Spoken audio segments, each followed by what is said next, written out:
everybody. Welcome to Munro Live Podcast, and I'm here with RJ, and he's going to talk a little bit about, or we're going to talk a little bit about the new dual motor system. So I have a Rivian. It has a quad, and that quad gives me 835 horsepower and about 908 foot-pounds of torque. But I got a chance to drive the new dual, and that's not that far off at 665 horsepower, and then, 829 foot-pounds of torque. So, I mean, I noticed no difference, really, for launch. Like, you know, I like to go fast. I did not take it off-road, but I did take it on one of the worst roads we have around here. So I'm pretty happy. But RJ, I think your team did a really good job. Yeah. Oh, well, thanks, Sandy. Yeah, the exciting thing about this driving is we spent a lot of time really focusing on how it's built, the manufacturability. I'm sure we'll spend some time talking about that today. But this is completely vertically integrated. So we build the rotor, the stator, we do the hairpin. Everything is done here in our plant in Normal. And as you said, I mean, the performance is exceptional. So, straight line performance, it's not quite as quick as the quad motor. And where the quad 0.6 of a second? You think I can notice that? I'm an old man. Sort of 0.5, 0.4 seconds in a 0 to 60 run is really the difference. But it's a great drive unit. I've been driving one for now about 2 months, and absolutely love it. It's very efficient. NVH is nice, so it's a great setup. Well, actually, that's one of the questions that I had. What kind of extra range can you expect? Because I only drove it for a little while. What kind of extra range can we see out of the new vehicle? Yeah, so with the large pack, it's just a EPA rating. It comes out to 352 miles of range. So it's a nice step up from the quad with the large pack, which is a 328 on the EPA cycle. So it's efficient and doesn't really give up a lot in terms of performance. Now, of course, as you know, when you're off-road, the quad motor and the ability to individually control torque at each wheel has a nice set of advantages. Yeah. But for on-road driving, it's a great dynamic platform. Yeah. Well, my wife drove it as well.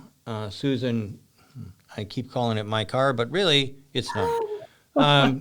So anyway, Susan said that it was driving a cloud, and it was like driving a cloud. And I don't know what you did with the suspension, but it is different than my quad, than the quad. I will tell you, I drove it over a washboard road. We have a Amazon facility, warehouses, huge amount of truck, and everything's now. I drove it over that. Now, if you go fast, it doesn't, you can't notice much. But when you go slow, it's nasty. And I was very impressed with the way it went. Sue went over it as well.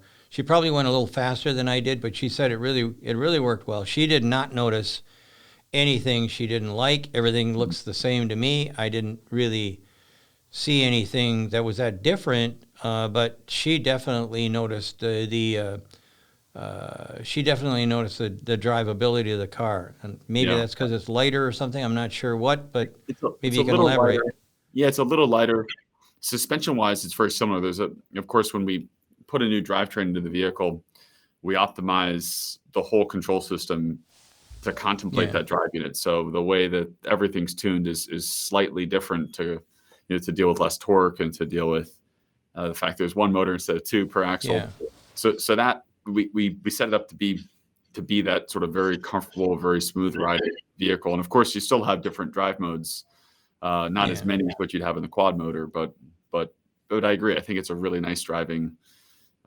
It's sort of a great base package, if you will, with that kind of performance. It's a great world when the base version of the vehicle is doing 0 to 60 in less than 3.5 seconds. Yeah, well, to me, I don't know whether one's going to cannibalize the other, but at the end of the day, I'm not budging from mine because I do take it off road. And I do appreciate the 4-wheel drive. But actually, I have one question. that coolant that you're using, it's a dielectric, and because it's splashing around a lot of electrical components. Yeah. What is that? Because quite frankly, we tested it. We know it's a dielectric, and it feels kind of slippery, but it's not transmission fluid. What is that stuff? Yeah, it's a coolant. So essentially, it's an oil-based coolant that we've developed. That's, as you said, dielectric. You developed it. We co-developed it with the supplier partner to make sure that it would work for this application. And as you know, on these on lubricants, you spend a lot of time making sure the lubricant fits the application. And so looking at high speeds and extended duration runs and a lot of durability runs, ensuring that the coolant solution and the associated lubrication around any lubrication that results from that works over the long haul. And our durability cycle, I'd love to show this to you. I mean, we're not just running these in dynamometers. We run these in vehicles. We run these submerged in vehicles in mud and water, really hot conditions, really cold conditions. And that was one of the core drivers of this drive unit, is to make sure that it lasts the life of the vehicle, but with very hard and strenuous life throughout its course. Well, the other thing I noticed too was that you got ceramic balls for the bearings, and you use that for two reasons. Usually, one is for you get it's less friction, even though it's a ball bearing. It's less friction, and it lasts longer with ceramic. But you also get the ability to ditch EMI. But I noticed that you also have brushes, which I don't have a clue. Why bother? You should be able to ditch that because the ceramic balls don't conduct. I mean, yeah.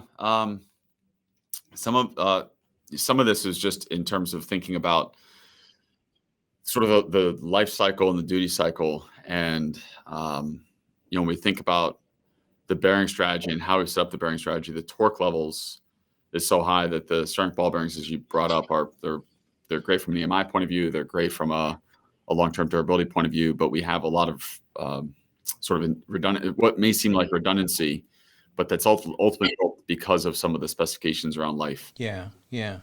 Well, and like we'll see that, and I'm sure we'll talk about it some, but the fastening strategy that we have is to ensure that this can operate under these extreme conditions. Yeah. I'm happy to point out some of the areas we see as improvement opportunities. So especially around the power modules and how they're mounted. Well, let's just jump to this then. This is out of sequence, but why have you got this? I don't get it. So I can see that, I know how this goes together, and I know what it does. Here we've got the basically the inverter. I've been flying a lot, and for some reason or other, I can't find the holes. But anyways, you've got the inverter here, and then over here we've got the gate driver, and we snapped that together. But I would have just used a piece of tin foil. Is there a reason for this? Is this like for stability or something? Is there a vibration problem? Yeah. This is an area of the drive unit we whenever we develop a product, you get through all the assumptions and all the iterations. And I was talking to one of our engineers over the weekend that was heavy on this. And you sort of look at it and say, what are the things we would change? I asked the question as well. So what would we change? And this is an area we see room for optimization. So we'll see that over the course of its life. But also as we look at this being inserted into new programs, I think how we've mounted the gate driver and the power module, really was focused on making sure it was very stable, very robust. Of course, this is an important area. And I think we would agree, some over design in that area. But intentionally so, if you will, given the requirements, but it's a good call out. It's just it's just one of those things. And being as we're jumping around here a little bit. I love that you have all the parts, Sandy. Oh yeah, I have a lot of parts. Thank you for shipping them over to me. So I don't think I would have been able to do this. But see the black stuff there that you've got coating on the inside. We have no idea why. Nobody else coats the inside of an inverter box. So this is the second thing. Actually, I was going to wait till the end, but shoot, we're here right now. So we looked at that. We couldn't understand why you were. Yeah, I think what's unique on our drive unit relative to others is if you were to look at, let's say, something out of a traditional vehicle that's designed to spend its life on the road. We have a set of requirements where we want the motor to be capable of running and operating when it's submerged. And then the cooling strategy and the lubrication strategy contemplate that. So some of the coatings and some of the ways that we've achieved sealing are unique with regards to that long life cycle and long duty cycle. And so that top cover, we wanted to create real high stability. The sealing surface you see around the machined edge is there. The fastening strategy speaks to that. And then the inside of it was also to protect against any, to protect for a long life of the part. So if we look right here at the stator, this is something that I really do like. You've got hairpin design, U-shaped hairpin design. So yeah, I've got a weld on this side, but on the other side, all I've got is the braiding, which I'm kind of excited about. This is pull it over. Yes, a little bit more. Yeah. So here we've got. You'll pick that up with one arm. Come on. Yeah. Right. yeah. Well, next. Okay. So why didn't you make this out of aluminum? We could go there, but I don't. Anyways, at the end of the day, you've probably heard me commenting about Lucid's motor. I really, really like that one, but this is superior to the most of. Actually, all but one other company when it comes to the hairpin design. So I'm very impressed with this. I think you've done a fantastic job there.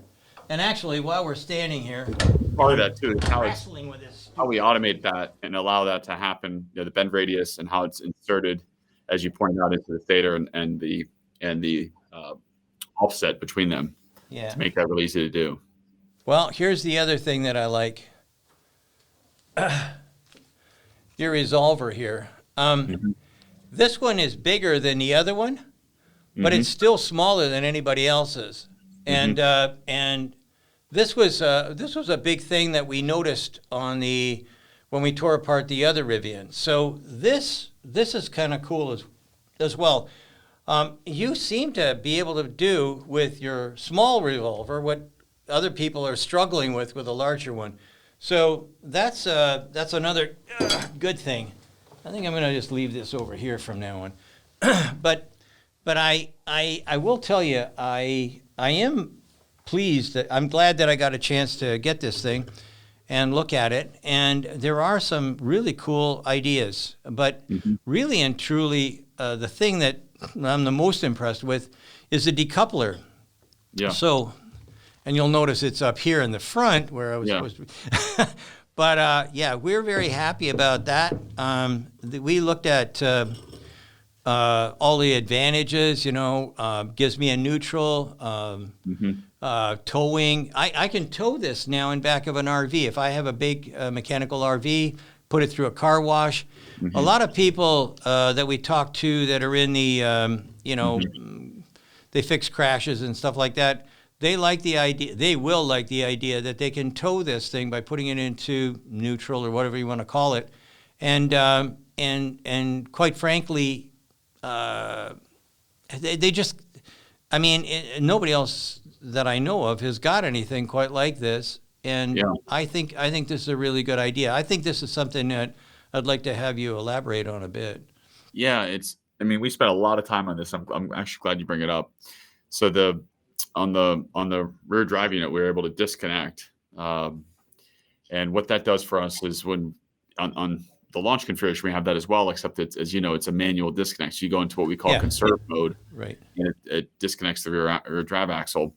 Whereas in this, it's dynamic. It's based upon the drive mode you're in. But when you're in all-purpose drive mode, which is like the primary drive mode that's used, the rear drive unit's connecting, disconnecting depending on torque request, depending on speed. And it's a way for us to get to the efficiency of having only one of the permanent magnet machines, the front drive unit, engaged, and the others not engaged. You're not creating any parasitic loads or losses just from spinning it, which is really powerful, which is great to have. Now, to do that, it means the technical requirements for that disconnect are really high. It has to be able to disconnect very rapidly. It needs to be able to do it very often. So from a durability point of view, on a given drive, you're going to be disconnecting quite often. And it needs to be seamless, where, you and I enjoy the fact that this is happening from a technical point of view, but from a consumer point of view, you don't even want to know it's there. Yeah. So a lot of work went into the minimizing the amount of time it takes to connect and disconnect the drive unit, and then making sure that when it reconnects, it's not this sudden sort of hit you in the back kind of feel, like, you don't want it to feel like it's all of a sudden coming in. So the way in which the torque, once it's reconnected, the torque re-engages, was something, our engineers spent a lot of time in the vehicle with laptops tuning. I spent some time doing it as well. And I think we've ended up with something that's really wonderful. We're really happy with it. And of course, you're doing this, you're creating a mechanical connection, but we're using, we have to do that very smoothly as we disconnect as well, so you don't hear any clunk. Yeah. So as we went through the development process, late in the process, we were dealing with some corner cases where you could create, under certain conditions, the feeling of it. You could perceive something happening in the back. And we really worked all that out through the software and through the controls. Well, I normally don't care much for springs. This, though, we talked about it, and I would like to say that, maybe there's some sort of electromechanical movement that we could make, but if we did that, it would clunk. So I guess you can't get rid of springs everywhere. But let me think about one other thing that you seem to be moving away from, and that's carborundum, or silicon carbide. We noticed that you moved from the Danfoss to the Infineon 3-pack. Want to comment on that? Is that I assume it's just from a cost standpoint. I love how thorough you are. So when we think about the drive unit, we've talked about this before. One of the big constraints we had in 2022 for production was power modules. And in the case of our existing quad, we have a Danfoss power module that uses either silicon or silicon IGBT or silicon carbide. And what we launched with was we had silicon carbide in the front drive unit and silicon IGBT in the rear. And the supply chain just wasn't robust or large enough to support our ramp. And we felt that acutely with our production volume. So with the bring up of this drive unit, the Enduro drive unit, we really put a lot of effort into making sure the supply chain was robust and such that we could have both silicon carbide with an Infineon power semi, as well as silicon IGBT. And as you point out, we're using a silicon IGBT in the rear drive unit, but the 3-pack, those Infineon that you pointed out, you actually showed it earlier. Yeah.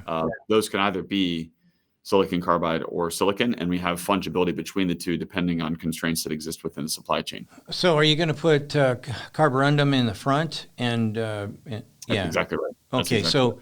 There's a little bit of a difference between the two there is motors. Slightly different efficiency. Now, one of the things that as we fully build out the portfolio of motors across different vehicle combinations, of course, some combinations and the lower price combinations will just use silicon IGBTs front and rear. So that flexibility is really helpful.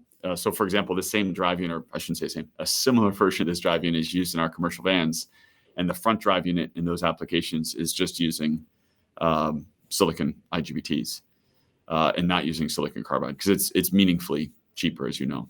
Well, it's meaningfully it does change things a little bit. It's a little less efficient, but it's a lot cheaper. Yeah.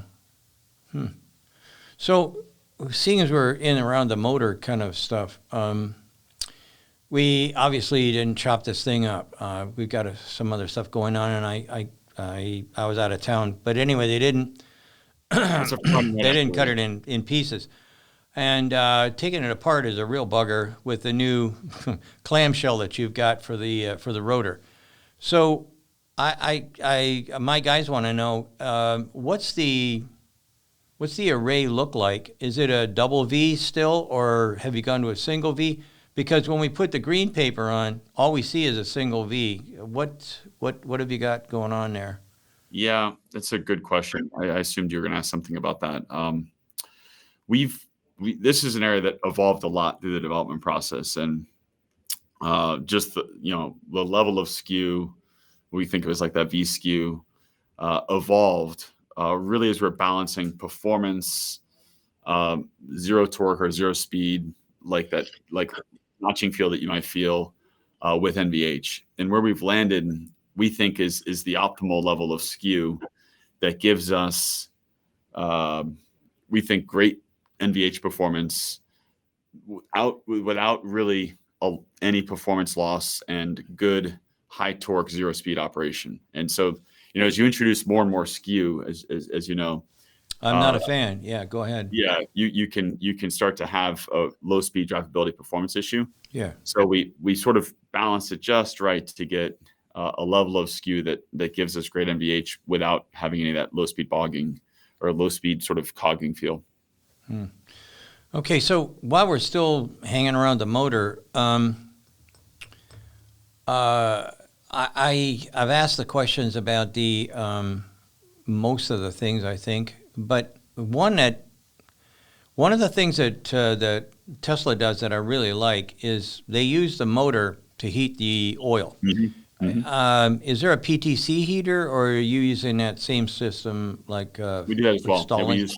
Yeah, we definitely do the same. We actually do it on our launch configuration as well, where we essentially run the inverter through a process where it's putting off a little extra heat. You also say it's a little less efficient, but it serves as a heater to the system. Yeah, we do that as well.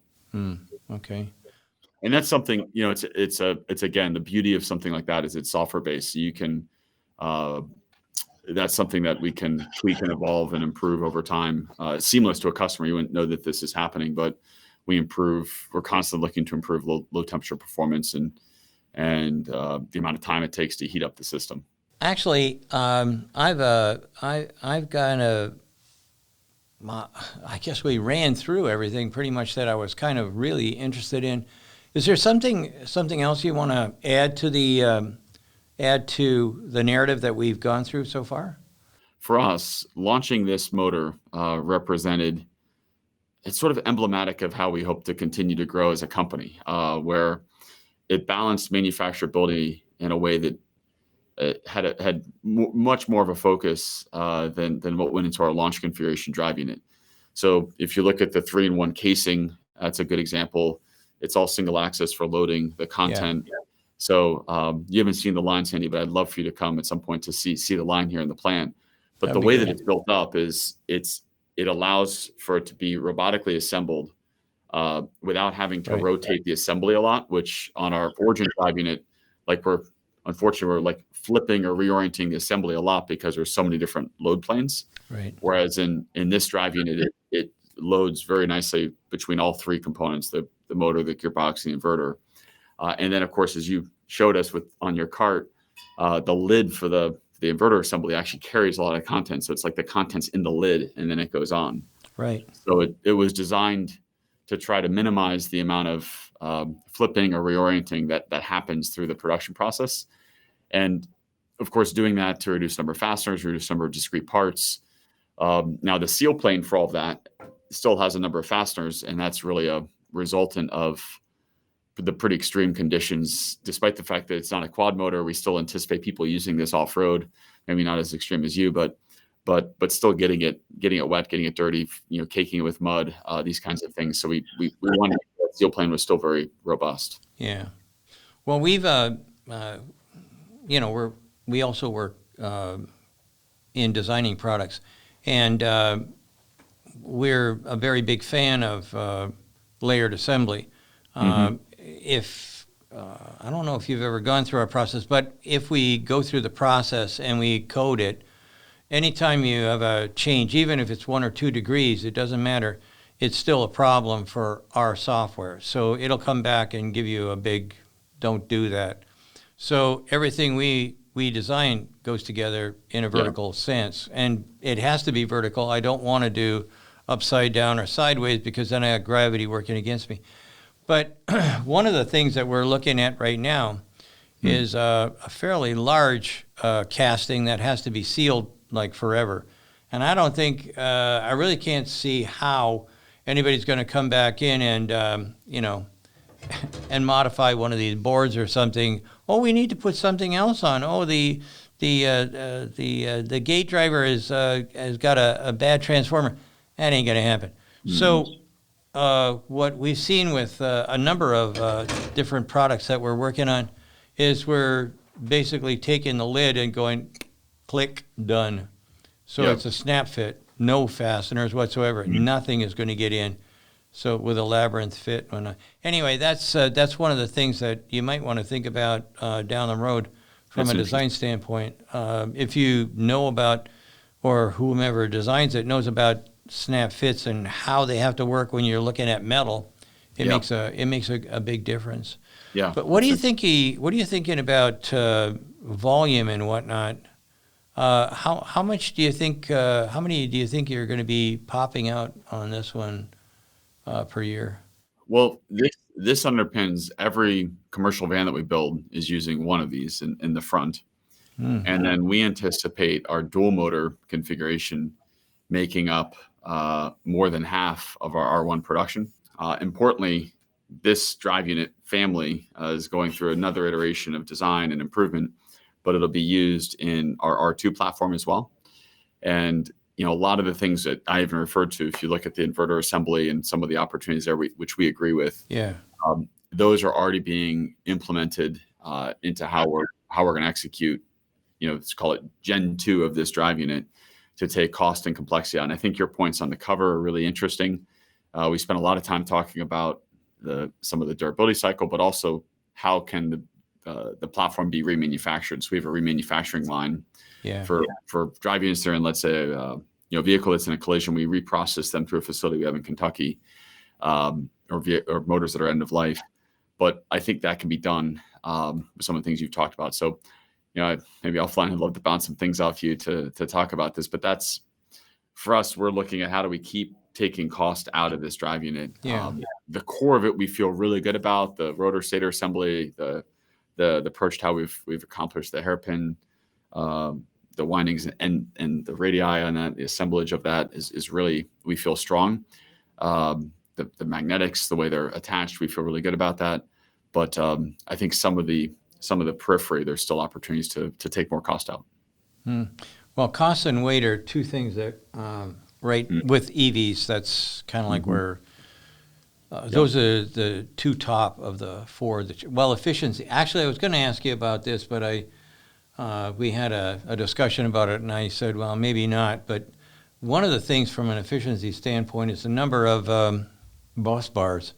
That's something you really want to have a look at. I think there's something like, there's way more than what we would have expected to see.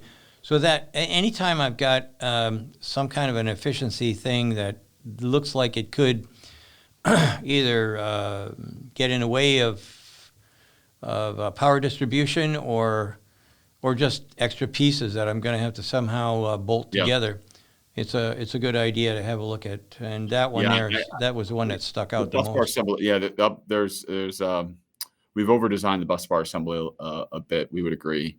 And even if you look at how they're encapsulated as well, so it's the part, the encapsulation, the mounting, it sort of ripples. So some some over design there ripples into more than we'd like. So when we think about like the Gen 2 of this, that area, along with how we have the power module mounting strategy, will be the areas that will evolve the most.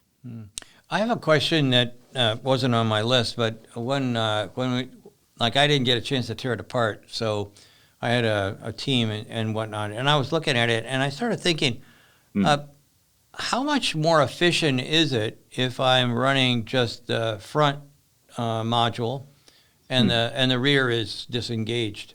What sort of extra, is there a percentage or something like that you can drop on us?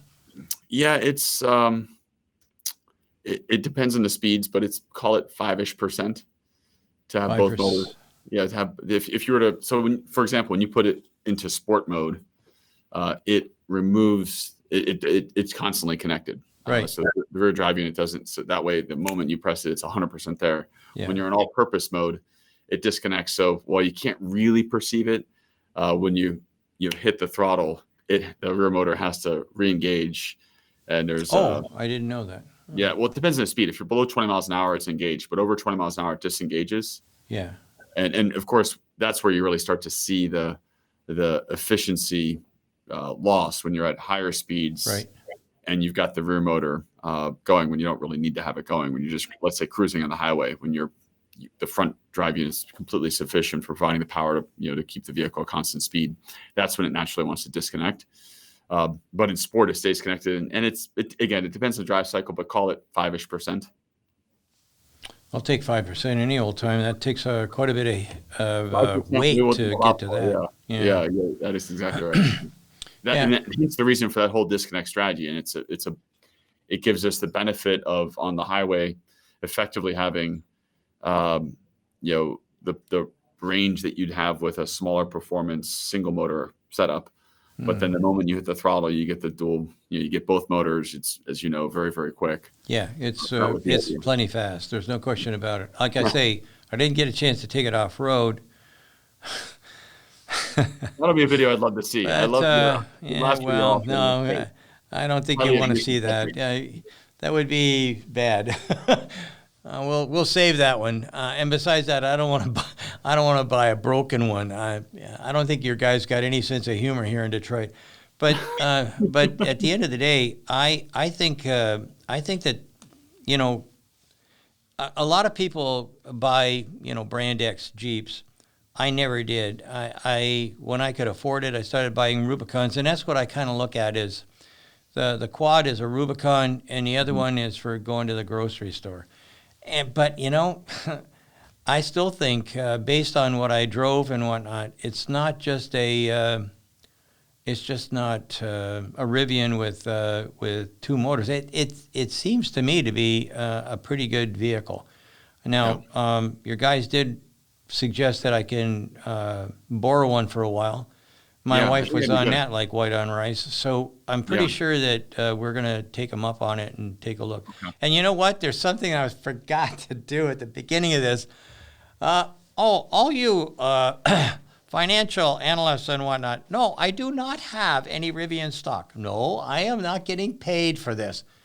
It's just so stupid lately. But anyway, no, all the guys that have got a chance to fool around with it were pretty impressed with almost everything. I mean, we'll find fault with pretty much anything, but we were very impressed with what you've done. I think this is a great step. I love the fact that I'm a big fan of EVs. That is no denying. I think you guys have done a good job, and I really think that this is going to. Oh, wait a minute! I forgot the big question. How much cheaper is this than the quad? It's a lot cheaper. Good God, that was supposed to be question number one. That's the whole point, right? Yeah. We've talked about this even in some of our earnings calls. This drive unit is a meaningful cost down. Both because we no longer have a rotor stator that's coming from a third party that has a lot of margin built into it, but also because it's all integrated as one unit. So the idea of like a 3-in-1 assembly with vertical axis, layering, as you talked about. If you were to look at the two different lines, we've got all things that would be sending all kinds of red on your product development sort of process because you have different axes for assembly. Right. Whereas on this, it's all vertical, all designed around vertical from the get-go. So I mean, it's significant double-digit cost savings. Significant. Wait a minute. Have you turned into a politician? What can you throw a number at me so I can? Double-digit could be somewhere between 10 and 99. So 10 and 99. Yeah. Okay, good. Well, that's double-digit. Okay, good. Yeah, no. I mean, we've talked about this whole system being greater than 25% reduction in cost. Oh, from the quad to the dual. Yeah. Okay, for the motors. For a second there, I thought, wow, I'm trading mine in right now. Yeah. Yeah. For the drive units on a motor basis. Yeah. Yeah. Okay. But which is significant, especially if you have It two is. motors or four motors. Yeah. Look, anything, as far as I'm concerned, anything that's going to get the cost down is going to be the right thing to do. I think you guys did a good job, a really good job. I mean, we're paid to nitpick, but I will tell you, this was a very good effort. Your team should be commended. They did a great job. Yeah. Well, thanks, Cindy. Yeah, and the areas that I'm sure you've noticed, and we've talked a bit about here, around the power module, around the bus bar, we know about those, and we're working on them. But we'll look forward to seeing the video of your teardown. Okay, good. All right. Well, we'll work on that then shortly. But this will keep everybody on pins and needles, right? So exactly. Okay, good. All right. Great. Thanks, Sandy. Well, thank you, RJ. Thank you. Have a great day. You too.